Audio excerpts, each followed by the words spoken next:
Every evening, an old man named Thomas sat alone on the same wooden bench outside the town's railway station.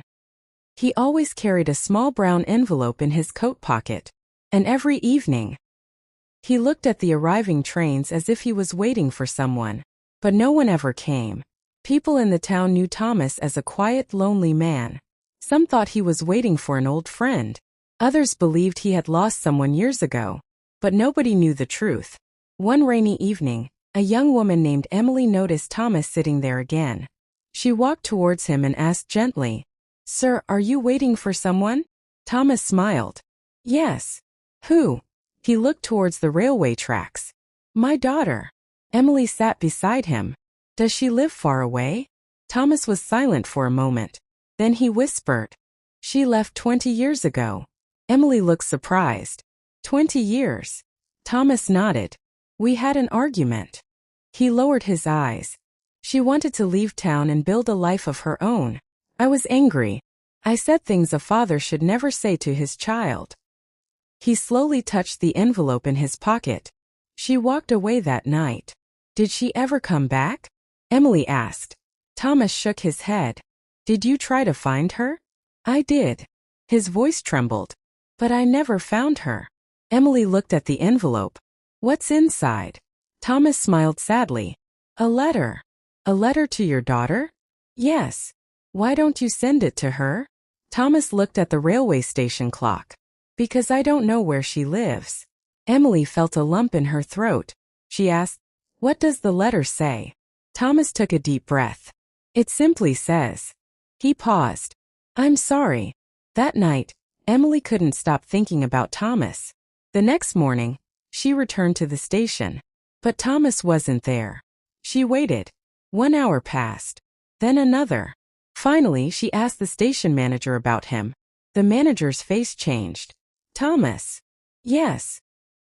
"He passed away last night." Emily froze. "What?" The manager nodded. "He had been ill for a long time." Emily looked down.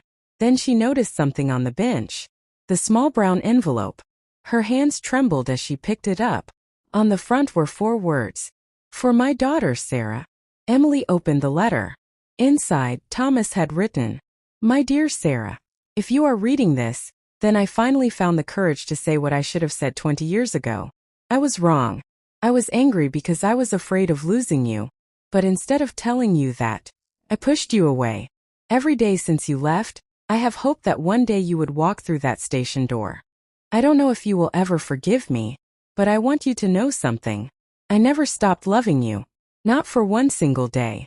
If you ever come home, I will be waiting." Emily wiped away her tears. Then she noticed a phone number written at the bottom of the letter. She immediately called it. The phone rang. Once, twice, 3 times. Then a woman's voice answered. "Hello." Emily couldn't speak. Finally she whispered, "Are you Sarah?" There was silence. "Yes." Emily took a deep breath. "I found a letter from your father." The woman on the other end began to cry. "My father." She could barely speak. "Is he okay?" Emily closed her eyes. "He passed away last night." For several seconds neither woman said anything. Then Sarah whispered, "I was coming back today." Emily's heart broke. "I'm so sorry." Sarah cried. "I had already bought my ticket." The next evening, Sarah arrived at the railway station. She walked towards the same wooden bench where her father had waited for 20 years. She sat down. And for the first time in 20 years, she finally came home. But her father wasn't there. Only his letter was. Sarah held it tightly against her chest and whispered, "I forgive you, Dad." A cold breeze passed through the station. And for a moment, Sarah smiled through her tears. Because sometimes, the people we love don't need a perfect ending. They only need to know that we love them. And sometimes the words "I'm sorry" shouldn't be saved for tomorrow. Because tomorrow is never promised.